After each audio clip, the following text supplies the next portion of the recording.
नमस्कार, यो एभेन्यूज खबरको संकेत हो। तपाईँ अहिले एभेन्यूज एट 7 मा हुनुहुन्छ। म सुशील खतिवडा। प्रारम्भमा मूल खबर। कांग्रेस केन्द्रीय समितिको बैठकमा सरकारको कामकारबाही प्रति तीव्र सन्तुष्टि। आवश्यकता र औचित्य पुष्टि हुने गरी तालमेलबारे धारणा बनाउनमा साथीहरूको सुझाव सल्लाह आउँछ। वर्तमान सरकार देशका लागि मृत भइसकेको एमाले अध्यक्ष ओलीको आरोप। सत्ता गठबन्धन कायम रहे देशमा हैजा फैल्याउने टिप्पणी।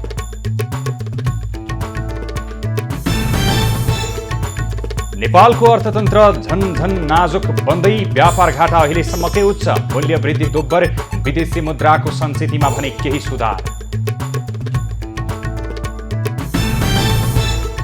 एउटै व्यापारिक घरनाले बैंकिङ कर्जा सुविधा लिँदा अर्थतन्त्र जोखिममा परेको गभर्नर अधिकारीको भनाई। आगामी वर्ष पनि मूल्य वृद्धि लक्ष्यभन्दा चिनिया कम्युनिस्ट पार्टीका नेता लियु र माओवादी केन्द्रका अध्यक्ष दाहाल बीच भेटवार्ता। आपसी हित र द्विपक्षीय सम्बन्धका विषयमा छलफल।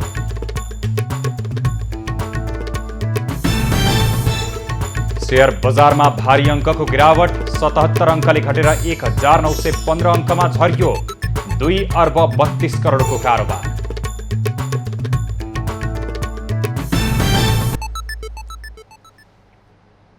अब खबरको सिलसिला प्रारम्भ गरौं गभर्नरको भनाई सम्बन्धी प्रसङ्गबाट। नेपाल राष्ट्र बैंकका गभर्नर महाप्रसाद अधिकारीले आगामी आर्थिक वर्षमा पनि मूल्य वृद्धि लक्ष्यभन्दा माथि हुने बताएका छन्। संसदको अर्थ समितिको छलफलमा उनले 6.5% मुद्रास्फीति राख्ने मूल्य लक्ष्य लिएको भए पनि अन्तर्राष्ट्रिय बजारमा समेत मूल्य वृद्धि अत्याधिक रूपमा बढेकाले लक्ष्यभन्दा बाहिर जाने अवस्था रहेको बताएका हुन्। मूल्य वृद्धि नियन्त्रण गर्न ब्याजदर बढाउनुका साथै कोरोनाको समयमा दिएको सहुलियत घटाउँदै जानुपर्ने गभर्नर अधिकारीले बताए। कोभिडको बेलामा जे जस्तो रिल्याक्स अर्थात् अलिकति इजिङ मनी पोलिसी लिइरहेको थिए, त्यो पोलिसीलाई एक्जिट गर्ने, त्यसबाट बाहिर आउने र मपअप गर्ने पोलिसी चाहिँ अधिकांश केन्द्रीय ब्याङ्कहरूले लिइरहेछन्।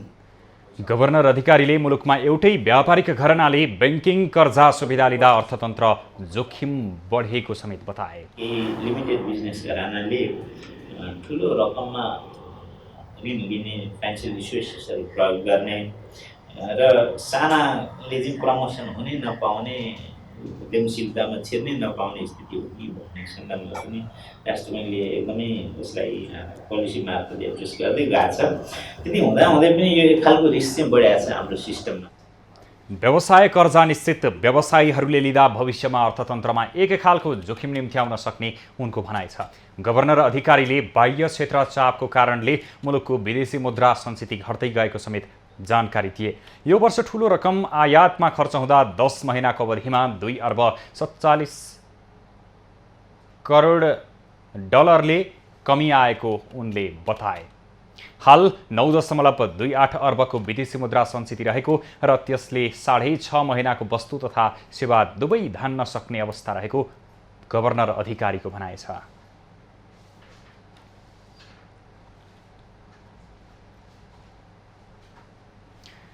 गत वर्षको तुलनामा नेपालको अर्थतन्त्र झन नाजुक बन्दै गएको नेपाल राष्ट्र बैंकको प्रतिवेदनले देखाएको छ। व्यापार घाटा चुलिएको छ भने मूल्य वृद्धि दोब्बर भएको छ। विदेशी मुद्राको सञ्चितिमा भने जेठ महिनामा केही सुधार आएको छ।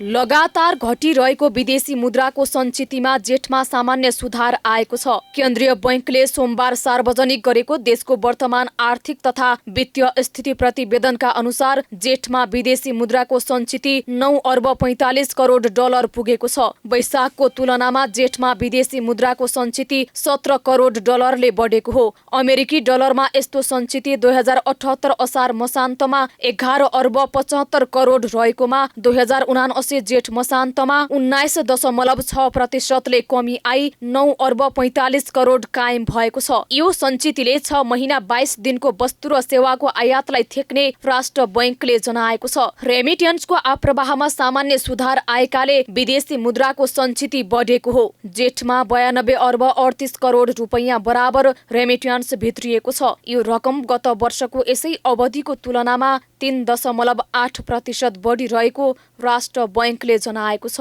जेठसम्म देशमा भित्रिने र बाहिरिने रकम बीचको अन्तर शोधनान्तर स्थिति 2 खर्ब 70 अर्बले घाटामा छ। एक वर्षको अवधिमा शोधनान्तर घाटा झण्डै 18 गुणाले बढेको तथ्याङ्कले देखाएको छ। चालु आर्थिक वर्षको 11 महिनामा नेपालले वैदेशिक व्यापारमा 15 खर्ब 77 अर्ब रुपैयाँ घाटा बेहोरेको छ। यस अवधिमा नेपालमा 17 खर्ब 63 अर्बको सामान आयात भएको छ भने 1 खर्ब 86 अर्बको मात्रै निर्यात भएको छ। वस्तु आयात गरिने मुलुकका आधारमा भारत, चीन तथा अन्य मुलुकबाट भएको आयात क्रमशः 24.2%, 16.0% र 46.1%ले वृद्धि भएको छ। वस्तुगत आधारमा पेट्रोलियम पदार्थ, औषधि, कच्चा पाम तेल, सुन, अन्य मेसिनरी तथा पार्ट्स लगायतका वस्तुको आयात बढेको छ। रासायनिक मल, सिमेन्ट, धान तथा चामल, दाल लगायतका वस्तुको आयात भने गत आर्थिक वर्षको तुलनामा कमी आएको देखिन्छ। राष्ट्र बैंकको प्रतिवेदन अनुसार एक वर्षमा मूल्य वृद्धि दोब्बर भएको छ। जेठ महिनाको मुद्रास्फीति 8.56% छ। वैशाखमा उपभोक्ता मूल्य वृद्धि 7.87% रहेकोमा जेठमा आइपुग्दा 8.56% पुगेको हो। यो अघिल्लो वर्षको तुलनामा झण्डै दोब्बर हो। अघिल्लो जेठमा मुद्रास्फीति 4.19% रहेको थियो। जेठमा खाद्य तथा पेय पदार्थ समूहको मूल्यस्फीति 7.41% र गैर खाद्य तथा सेवा समूहको मूल्यस्फीति 9.44% पुगेको छ। अघिल्लो वर्षको तुलनामा घिउ तथा तेलको मूल्य वृद्धि 22.60%, दुग्ध पदार्थ तथा अण्डाको 11.22, सुर्तीजन्य तथा मदिराजन्य पदार्थको 9.70 र दाल तथा गेडागुडी उपसमूहको मूल्य वृद्धि 9.68% रहेको राष्ट्र बैंकको तथ्याङ्कले देखाएको छ। सांसदहरूले अर्थतन्त्र चलायमान हुने खालको मौद्रिक नीति ल्याउन सांसदहरूले राष्ट्र बैंकलाई सुझाव दिएका छन्। संघीय संसदको अर्थ समितिले आगामी मौद्रिक नीतिका सम्बन्धमा आज गरेको छलफलमा सांसदहरूले अर्थतन्त्र सङ्कटमा रहेकाले अवस्था थप नबिग्रने र आर्थिक गतिविधि चलायमान हुने खालको मौद्रिक नीति ल्याउन सुझाव दिएका हुन्। छलफलमा पूर्व अर्थमन्त्री सुरेन्द्र पाण्डेले विदेश अध्ययनमा जानेलाई सटही सुविधा दिन शर्त राख्नुपर्ने बताए। अहिले तपाईहरुले सेवामा विदेशमा विद्यार्थीहरू पढ्नको लागि चाहिँ पैसा दिइरहनु भएको छ। कति छ हाम्रो यसपालि 43 अरब भन्दा बढी चाहिँ गएको छ। 51 अरब गर्नु। त यो पैसा दिने नीतिको बारेमा रिथिङ गर्नुपर्छ कि पर्दैन, तपाईहरु के सोच्नु भएको छ? यसले हाम्रो रेमिट्यान्सलाई सपोर्ट गरेको छ कि दुःख गरेर कमाएको पैसा हामीले त्यसमा पो खर्च गरिरहेछौँ र त्यसको रिटर्न चाहिँ केही भएर छैन, मान्छे चाहिँ एउटा विदेश मात्रै जाने। चालु आर्थिक वर्षको 10 महिनामा विदेशमा पढ्न जानेलाई राष्ट्र बैंकले 51 अर्ब रुपैयाँ दिएको भन्दै उनले विदेशमा गएर रेमिटेन्स सहयोग भए नभएको वा राष्ट्रलाई योगदान पुग्ने अवस्थामा मात्रै पैसा दिने गरी व्यवस्था गर्नुपर्ने बताए। सांसद दिव्यमणि राज भण्डारीले बैंकबाट जाने कर्जा सीमित व्यक्तिको पहुँचमा रहेकाले अर्थतन्त्रमा समस्या भएको बताए। आज 20-25-30 घरानाहरू मात्रै चाहिँ आर्थिक दृष्टिकोणले माथि जाँदै गएको र अरू सबै हामी भूमिपुत्र तल आइरहेको र सबै चाहिँ नेपालमा राजनीति गर्ने र कर्मचारी हेर्नेहरूले चाहिँ के हेरेर बसिरहेको छ। आज एक समूहलाई मात्रै चाहिँ जुन हामीले चाहिँ प्रोटेक्सन गरिरहेको छौँ, अरू चाहिँ समूहहरूलाई चाहिँ दुःख परेको कुराले अहिले के भइरहेको छ। सांसदहरूले बैंकले केही समूहलाई मात्रै लगानी गर्दा घरेलु तथा साना उद्योगहरूले कर्जा नपाएको समेत बताए। सीमित घरानालाई मात्रै बैंकिङ कर्जा वितरणले भविष्यमा अर्थतन्त्रमा जोखिम ल्याउने भन्दै राष्ट्र बैंकको ध्यान त्यता जानुपर्ने सुझाव सांसदहरूको छ। नेकपा एमालेका उपाध्यक्ष विष्णुप्रसाद पौडेलले विधि र मान्यतालाई अस्वीकार गरेर ल्याएको बजेट मान्न नसकिने बताएका छन्। आज पार्टी निकट विद्यार्थी संगठनले काठमाडौँमा गरेको अन्तर्क्रियामा उनले सरकारले ल्याएको बजेट विवादमा परेकाले अहिले मुलुक बजेटविहीन रहेको दावी गरेका हुन्। नेता पौडेलले कानुन बजेट निर्माणका मूल्य मान्यताहरूलाई अस्वीकार गरेर निर्माण गरी ल्याइएको बजेट जनताले स्वीकार नगर्ने भन्दै बजेटको कुनै अर्थ नभएको समेत उनले उल्लेख गरेका छन्। कार्यक्रममा बजेट निर्माणका भ्यालुजहरूलाई मूल्य मान्यतालाई तिरस्कार गर्नुहुन्छ भने, बजेट निर्माण सम्बन्धी कानुनी व्यवस्थाहरूलाई तपाईँले अस्वीकार गर्नुहुन्छ भने, बजेट निर्माणका निमित्त संविधानले मार्ग प्रशस्त गरेको त्यो दिशानिर्देशलाई तपाईँले अस्वीकार गरेर बजेट निर्माण गर्नुहुन्छ भने त्यसको अर्थ के हुन्छ? जनताले बजेटका रूपमा स्वीकार गर्दैनन्, स्वीकार गर्नु हुँदैन भन्ने त्यसको अर्थ हुन्छ। कार्यक्रममा पूर्व अर्थमन्त्री डाक्टर युवराज खतिवड़ाले भारतसँग खुल्ला सिमाना, खुल्ला आर्थिक कारोबार भएको भन्दै भारतसँग नेपालका आर्थिक सम्बन्धहरू जटिल बन्दै गएको पनि बताएका छन्। विनिमय प्रणाली, विदेशी विनिमय प्रणाली, वित्तीय प्रणालीका कतिपय कुराहरू, ब्याजदर लगायतका कुराहरू, भन्सार लगायतका चाहिँ कर प्रणालीका कुराहरू भारतसँग हामीले समन्वय र तालमेल नगरिकन अहिलेको हाम्रो खुला सिमाना, स्वतन्त्र विनिमय दर र मानिसहरूको खुला सिमानामा आर्थिक कारोबारको आवागमन हुने कुराले गर्दा भारतसँगका हाम्रा आर्थिक सम्बन्धहरू अलि जटिल अवस्थामा छन्।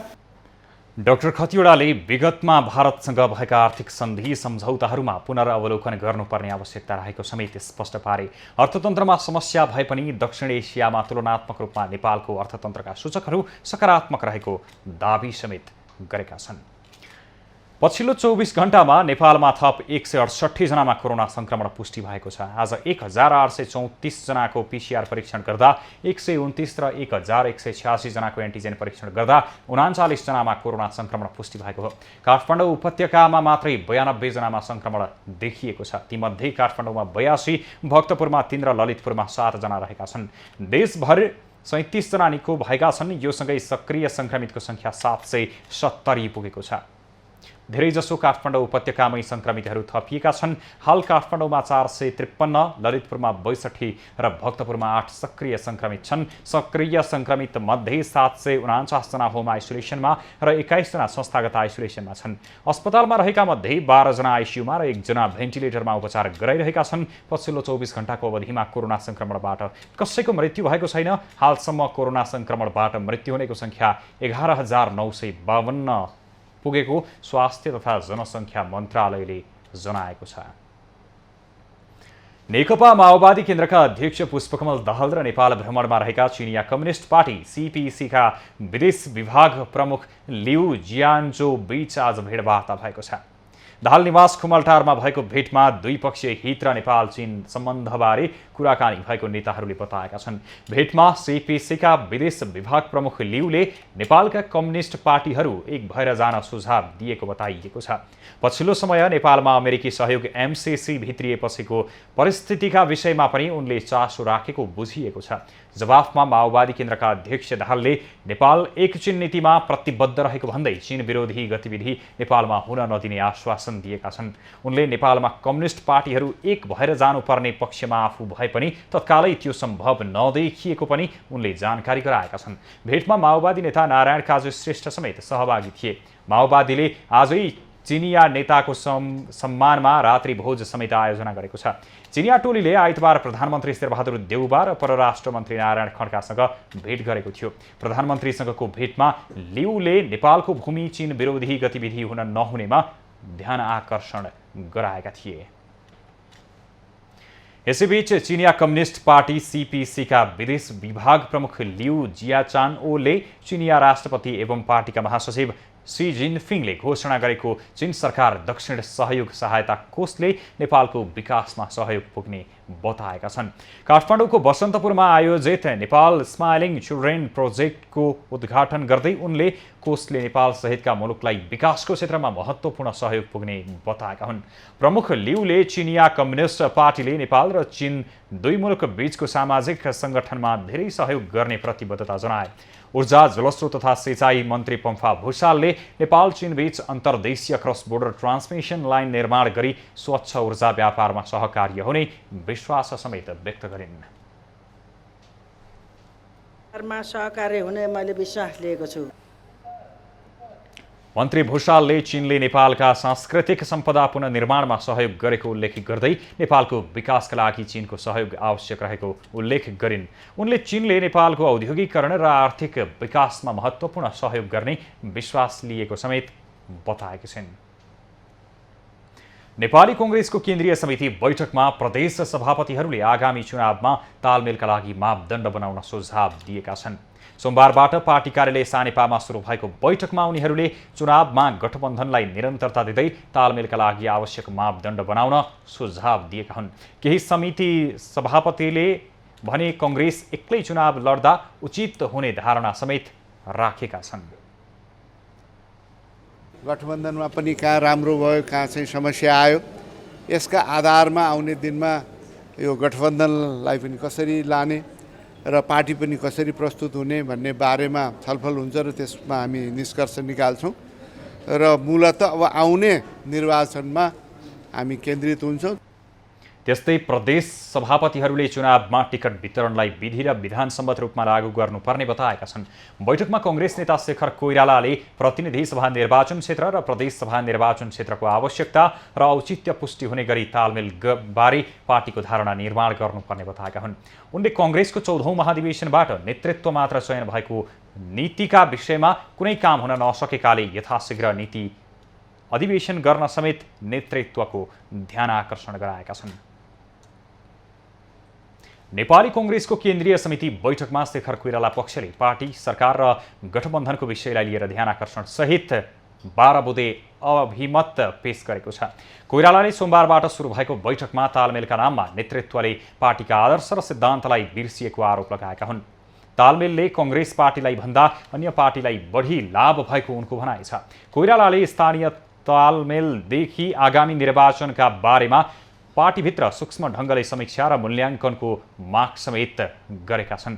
कोइरालाले यथाशीघ्र नीति अधिवेशन माग गरेका छन्। पार्टी संगठनका मेरुदण्ड भातृ तथा शुभेच्छुक संस्थाहरू लामो समयदेखि नेतृत्वविहीन भएकोमा पनि उनले प्रश्न उठाएका छन्।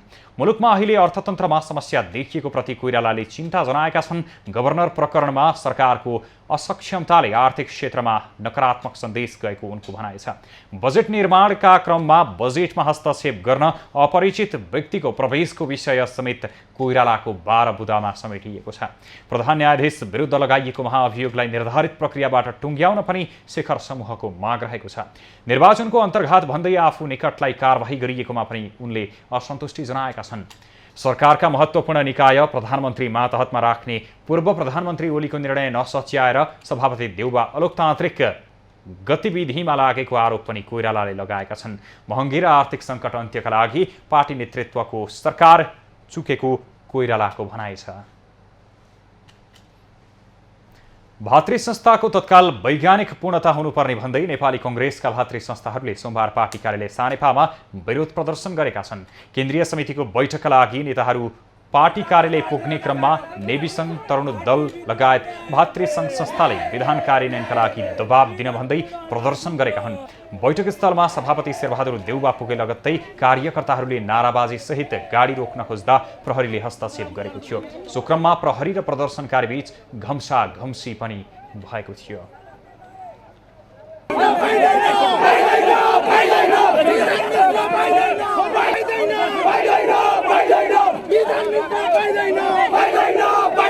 भातृ संस्था बिना कुनै हस्तक्षेप पूर्णता दिनुपर्ने र पार्टीको विधान लागू गर्नुपर्ने भन्दै उनीहरू प्रदर्शनमा उत्रिएका हुन्।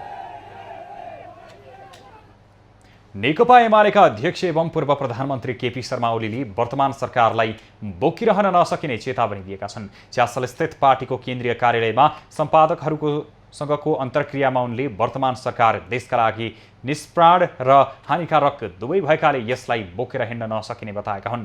सरकार र सत्तारूढ गठबन्धन देशका लागि मृत भइसकेकाले यसलाई कायम राखेर गए देशमा हैजा फैल्याउने ओलीको भनाइ थियो।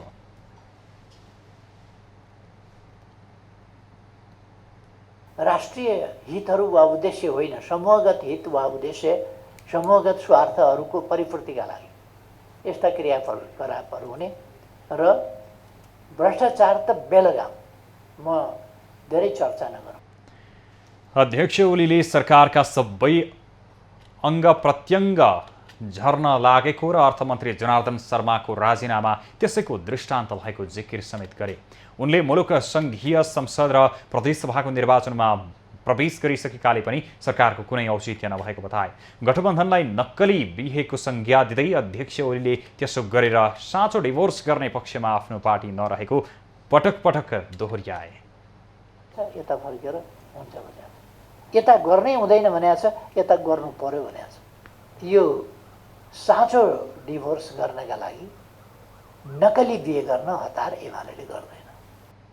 अध्यक्ष ओलीले आफ्नो पार्टीले चाहेको भए सत्तारूढ गठबन्धन उहिले नै टुटिसकेको हुने दाबी समेत गरे। उनले सरकार मुलुकलाई श्रीलङ्कामा जस्तै सङ्कटतर्फ लैजान केन्द्रित भएको आरोप समेत लगाए। आगामी सङ्घीय संसद र प्रदेशसभाको चुनावमा एमाले पार्टीले देशको वास्तविक समस्या र तिनलाई समाधान हुने खालको एजेन्डा लिएर जनतामा जाने पनि बताएका छन्। नेकपा एकीकृत समाजवादीका अध्यक्ष माधव कुमार नेपालले चुनाव अघि कुनै नयाँ शक्तिसँग सहकार्य नहुने बताएका छन्। धनगढीमा आज बिहान आयोजित पत्रकार सम्मेलनलाई सम्बोधन गर्दै अध्यक्ष नेपालले अहिले कुनै पार्टीसँग सहकार्य नहुने बताएका हुन्। निर्वाचनमा एक्लै होमिनका लागि पार्टी संगठन विस्तारमा जुटेको पनि अध्यक्ष नेपालले जानकारी दिए। त्यहाँ पार्टीलाई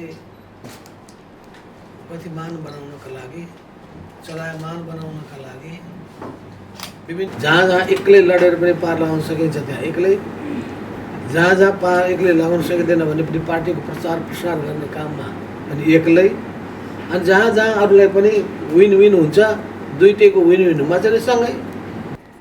नेकपा माओवादी केन्द्रसँग एकताको चर्चा चलिरहेको समयमा अध्यक्ष नेपालको पछिल्लो भनाई आएको हो। अध्यक्ष नेपालले सुदूरपश्चिम प्रदेशको सरकारको नेतृत्व आफूले लिने दाबी गरे। ठूलो दलको हैसियतमा सुदूरपश्चिम प्रदेश सरकारको नेतृत्व गर्न तयार रहेको उनले बताएका हुन्। अहिले सुदूरपश्चिममा नेकपा माओवादी केन्द्रले सरकारको नेतृत्व गरिरहेको छ।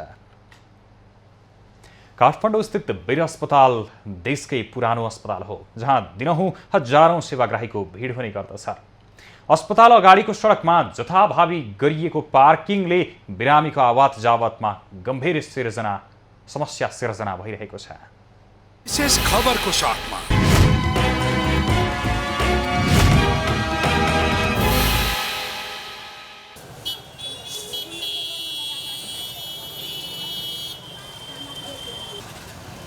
यो दृश्य हो देशकै पुरानो वीर अस्पताल परिसरको, जहाँ बिरामीको उपचारमा मात्रै होइन सवारी पार्किङमा समेत उत्तिकै समस्या छ। वीर अस्पतालमा सेवा लिन आउने सेवाग्राहीले पार्किङ क्षेत्रमा सवारी राख्न घण्टौं कुर्नुपर्ने बाध्यता रहेको छ। त्यति मात्रै होइन, औषधि लिन आउनेहरू समेत अव्यवस्थित पार्किङका कारण झनै मर्कामा परेको गुनासो गर्छन्।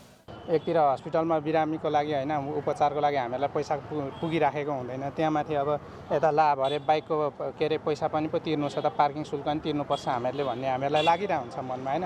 सरकारले केही व्यवस्था गरिदिएदेखि हामीलाई पनि केही सहज हुने थियो होइन, कि त हस्पिटलले केही व्यवस्था गरिदिनु पर्थ्यो होइन। काठमाडौँ महानगरपालिकाले बिरामीको सामान्य समस्या समेत नबुझी पार्किङ ठेक्कामा लगाउँदा अस्पतालले दिने सेवा र व्यवस्थापनमा गम्भीर समस्या देखिएको छ। सरकारले सार्वजनिक स्थान र भिडभाड हुने ठाउँमा चाप अनुसारको व्यवस्थापन गर्न नसकेको गुनासो सेवाग्राहीको छ। वरा कार्य र वीरस्थलले मिलेर ट्राफिक अलिक खटाइदिए राम्रो हुने हो, त वीरस्थलले पनि भनिरह्यो भने चाहिँ सुनेको छौँ, तर उनीहरूले पनि त्यति गर्न सकेको छैन भने पनि ट्राफिकहरू नि कमी भयो जस्तो लाग्छ। नयाँ सर्जिकल भवनबाट 500 शय्याको सेवा सुरु गरिरहेको वीर अस्पतालले पुरानो र नयाँ भवन बीचको सडकमा गरिएको पार्किङले भिडभाडको चाप मध्यनजर गर्न सकिरहेको छैन। अस्पताल क्षेत्रमा स्थान अभावका कारण सवारी व्यवस्थापनलाई झन अस्तव्यस्त बनाइदिएको प्रशासकीय अधिकारी प्राध्यापक डाक्टर भूपेन्द्र कुमार बस्नेत बताउँछन्। हाम्रो अस्पताल जहाँ छ अस्पताल एरियामा हामीलाई सबैभन्दा ठुलो समस्या नै ठाउँको, खालि ठाउँै छैन। यहाँ अस्पतालको सेवा दिने नै ठाउँ छैन, पार्किङको त अब कुरै छोडौँ, हाम्रै कर्मचारीहरूलाई पनि हामीले प्रशस्त पार्किङ दिएर राख्न सक्ने अवस्था छैन अहिले। करिब 5000 को हाराहारीमा सवारी आउने यस अस्पतालमा अस्पताल प्रशासनलाई समेत व्यवस्थापनमा कठिनाई भइरहेको छ। समस्या समाधानका लागि बेलैमा सरोकारवाला निकायले तदारुकताका साथ सेवा चुस्त दुरुस्त बनाउनु पर्नेमा ध्यान दिन आवश्यक छ। क्यामेरामा निराजन सिंहका साथ कमल जेसीको रिपोर्ट।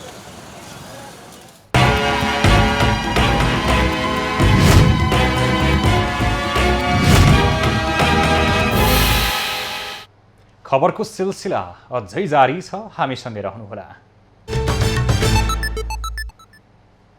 अब बाँकी खबर। शेयर बजारमा सोमबार भारी अङ्कको गिरावट आएको छ। शेयर बजार परिसूचक निफ्टी 77.0 अङ्कले घटेर 1915.61 बिन्दुमा झरेको हो। शुक्रबार पनि शेयर बजारमा निफ्टी 34.71 अङ्कले घटेको थियो। शेयर बजारमा 237 कम्पनीको 63,13,641 किता शेयर 2,32,56,41,022 रुपैयाँमा खरिद बिक्री भएका छन्। आज 13वटै उपसमूहको परिसूचक घटेको छ। विकास बैंक, जलविद्युत, बीमा, उत्पादन र लघुवित्त समूहको शेयर उच्च अङ्कले घटेको छ। ग्रामीण विकास लघुवित्तको शेयर मूल्यमा नकारात्मक सर्किट लागेको छ। उक्त कम्पनीको शेयर मूल्य 10% घटेर प्रतिकिता 678 रुपैयाँ भएको छ। सर्वाधिक शेयर कारोबार हिमालयन डिस्टिलरीको भएको छ। कम्पनीको 11,04,35,000 रुपैयाँको शेयर खरिद बिक्री हुँदा शेयर मूल्य प्रतिकिता 3,255 रुपैयाँ कायम भएको छ। किसान लघुवित्त, Himalayan power partners, mountain hydro Nepal र ग्लोबल आइएमई समुन्नत स्किम कम्पनीको शेयर 9% भन्दा धेरैले घटेको छ। सभामुख अग्निप्रसाद सापकोटाले संसद बैठकमा सांसदहरूले उठाएको विषयप्रति सरकारको ध्यान आकर्षण गराएका छन्। आज बसेको प्रतिनिधि सभाको बैठकमा सभामुख सापकोटाले शून्य समय, विशेष समय र अन्य समयमा सांसदहरूले उठाएका विषयप्रति सम्बन्धित मन्त्रालयको ध्यान आकर्षण गराएका हुन्। सभामुख सापकोटाले सम्बन्धित मन्त्रीलाई सांसदले उठाएको जिज्ञासाको उचित जवाफ दिन सरकारलाई रुलिङ गरेका हुन्। प्रतिनिधि सभाको शून्य र विशेष समयमा सांसदहरूले समसामयिक विषय तथा जनजीविकाको विषयमा सरकारको ध्यान आकर्षण गराउने गरेका छन्। शून्य र विशेष समयमा उठाएका सवालमा सरकारले चासो नदिएको भन्दै पटक पटक सांसदहरूले आपत्ति जनाएका थिए। सोमबार बैठकमा पनि सांसदले मुलुकको समसामयिक विषयमा, राजनीतिक विषयमा अलावा पाठ्यपुस्तक र रासायनिक मल विपद जस्ता विभिन्न विषयमा सरकारको ध्यान आकर्षण गराएका थिए। प्रतिनिधि सभाको शून्य समयमा सांसदहरूले समसामयिक विषयमा सरकारको ध्यान आकर्षण गराएका छन्। सांसदहरूले उठाएका प्रश्नहरू आजको हामीलाई भन्नु छ।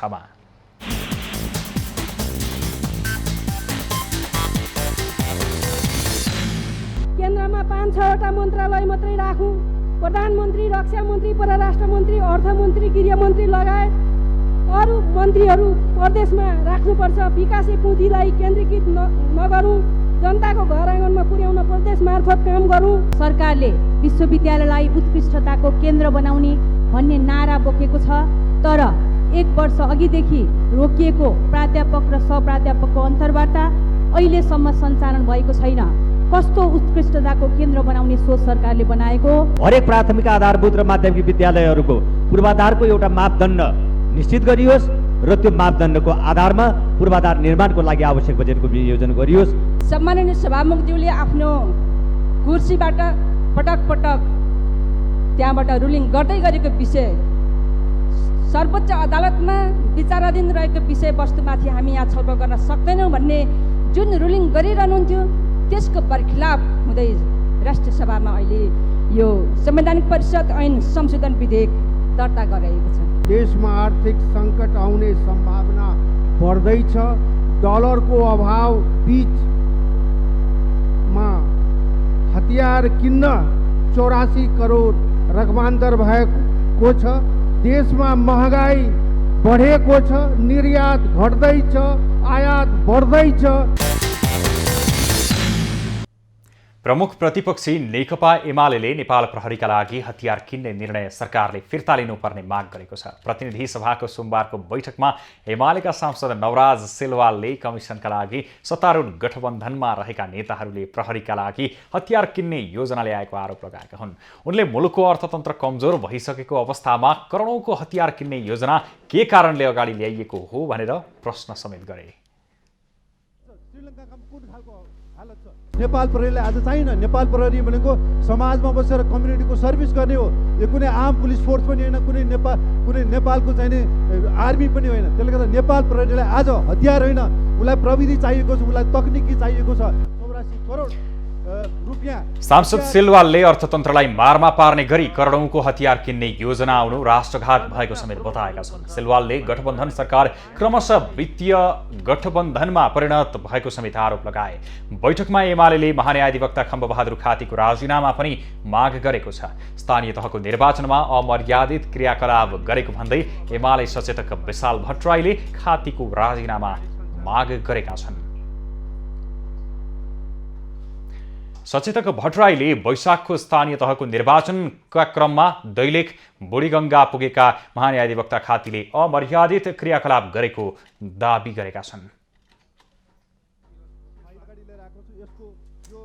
काठमाडौँ उपत्यका काठमाडौँ, ललितपुर र भक्तपुरको सुरक्षा व्यवस्था केन्द्रमा तहत राख्ने गरी सरकारले ल्याएको विधेयक प्रतिनिधि सभाबाट सर्वसम्मत रूपमा पारित भएको छ। आज बसेको प्रतिनिधि सभा बैठकले पारित गरेको नेपाल प्रहरी र प्रदेश प्रहरी कार्य सञ्चालन सुपरिवीक्षण र सम्बन्ध ऐन 2076लाई संशोधन गर्न बनेको विधेयक पारित गरेको हो। बैठकमा विधेयकमाथि उठेका प्रश्नको जवाफ दिँदै गृहमन्त्री बालकृष्ण खाँडले उपत्यकामा रहेको संघीय राजधानीको सुरक्षा व्यवस्था नेपाल प्रहरीलाई दिएर प्रदेश प्रहरीलाई कमजोर पार्न नखोजिएको स्पष्टीकरण दिए। नेपाल प्रहरीले साधन र स्रोतको सीमितताका बावजुद पनि त्यो खालको दृढता देखाइरहेकै छ। त्यसका बावजुद प्राकृतिक विपदको बेलामा अन्य विभिन्न घटनाहरूमा पनि त्यसको व्यवस्थापन गर्नु, आम नागरिकको उद्धार गर्नु, जीवन रक्षा गर्नु पनि राज्यको दायित्व हो र त्यो दायित्वमा नेपालको सुरक्षा निकायहरूले महत्त्वपूर्ण भूमिका निर्वाह गर्नुभएकै छ। गृहमन्त्री खाँडले काठमाडौँ उपत्यकामा सुरक्षा चुनौतीको ख्याल गरेर त्यसको सामना गर्नका लागि नेपाल प्रहरीलाई जिम्मेवारी दिने कानुनी व्यवस्था गर्न खोजिएको स्पष्ट पारे। उपत्यकामा आन्तरिक र बाह्य सुरक्षा संवेदनशीलता रहेको उनको भनाइ छ। विधेयक अनुसार उपत्यकाको सुरक्षाको जिम्मेवारी नेपाल प्रहरीमा रहनेछ। त्यसका लागि नेपाल प्रहरीले प्रदेश प्रहरीको समन्वयमा काम गर्नुपर्ने व्यवस्था विधेयकमा गरिएको छ। विधेयकमा सुरुमा काठमाडौँ, ललितपुर र भक्तपुरको सुरक्षा नेपाल प्रहरीकै मातहतमा रहने व्यवस्था थियो। संसदको राज्य व्यवस्था समितिमा भएको छलफलपछि कार्य सम्पादन गर्दा नेपाल प्रहरीले प्रदेश प्रहरीसँग समन्वय गर्नेछ भन्ने वाक्यांश थपिएको छ। प्रदेश सरकारहरूले भने यो व्यवस्था संघीयता विरोधी भन्दै आपत्ति जनाउँदै आएका छन्। संघले प्रदेशको अधिकार कटौती गरेर संघीयता असफल बनाउन खोजेको उनीहरूको आरोप समेत रहेको छ। खबरको सिलसिला अझै जारी छ, हामीसँगै रहनुहोला। अब पालो हेभी न्यूज एट स्पोर्ट्सको। राष्ट्रिय खेलकुद परिषद राखेपले विभिन्न 6 खेलका 13 खेलाडीलाई खेलाडी प्रोत्साहन पुरस्कार प्रदान गरेको छ। आज काठमाडौँमा आयोजित कार्यक्रममा पारा तेक्वान्दोका 4, ब्याडमिन्टन र भलिबलका 1-1, बक्सिङका 3, एथलेटिक्सका र ट्रायथलनका 2-2 गरी 13 खेलाडीलाई सम्मान स्वरूप 10,50,000 नगद पुरस्कार सहित प्रशंसा पत्र प्रदान गरिएको हो। पारा ओलम्पियन तेक्वान्दोकी पलेशा गोवर्धन र ब्याडमिन्टनका प्रिन्स दाहालले समान 1,50,000 नगद पुरस्कार पाए। टोकियो पारा ओलम्पिकमा 2 बाउट जितेर इतिहास रचेकी पलेशाले एसियाली युथ पारा गेम्समा स्वर्ण जितेकी थिइन्। हाल विश्व जुनियर वरियताको 7औं स्थानमा रहेका प्रिन्स केही महिना अघि शीर्ष वरियतामा थिए। बक्सिङका नारिका राई, स्वस्तिका तिरुवा र छिरिङ शेर्पा र पारा तेक्वान्दोकी सर्जना घिसिङले 1-1 लाख नगद पाएका छन्। एथलेटिक्सकी राजपुरा पछाई र पुष्पा भण्डारी, ट्रायथलनका सोनी गुरुङ र बसन्त थारू, पारा तेक्वान्दोका रञ्जना धामी र विशाल गर्बुजा तथा भलिबलकी अरुणा शाहीले 50,000 नगद पुरस्कार प्राप्त गरेका छन्। खेलाडीलाई युवा तथा खेलकुद मन्त्री महेश्वर जङ गहतराज, राखेपका उपाध्यक्ष शिव कोइराला, राखेपका सदस्य सचिव टङ्कलाल घिसिङ लगायतले पुरस्कार प्रदान गरेका थिए। अब पालो खास खबरको।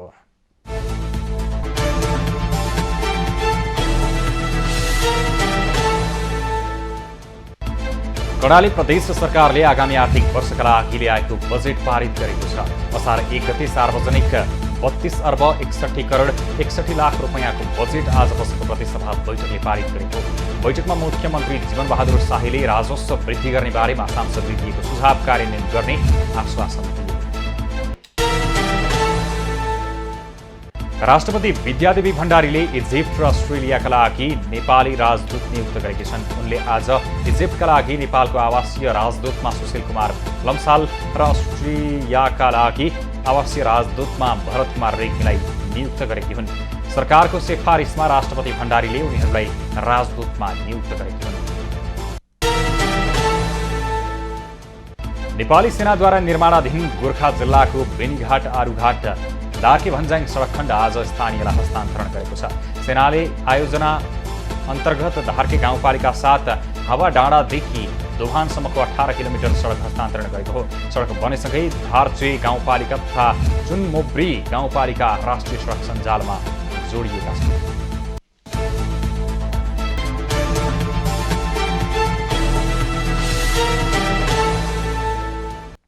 अब पालो एभेन्यूज एट मौसमको।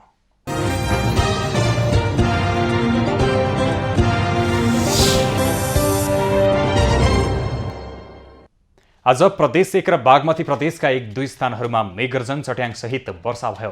राति देशको पहाडी भूभागका केही स्थानहरूमा र बाँकी भूभागका थोरै स्थानहरूमा हल्कादेखि मध्यम वर्षाको सम्भावना रहेको जल तथा मौसम पूर्वानुमान महाशाखाले जनाएको छ।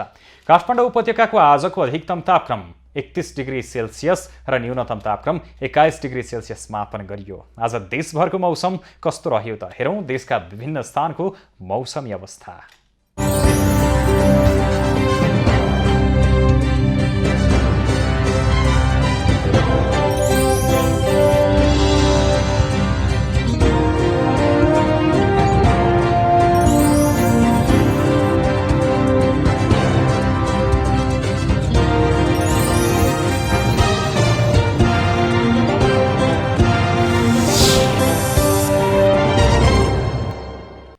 अहिलेलाई खबरको क्रम यति नै। एभेन्यूज खबरका सहित अन्य विस्तृत खबरका लागि www.avenews.tv लगइन गर्न सक्नुहुनेछ। युट्युब, फेसबुक र ट्विटरमा पनि हामीलाई फलो गर्न सकिनेछ। खबरभित्रको खबरका लागि हेर्दै रहनुहोला एभेन्यूज खबर। नमस्कार।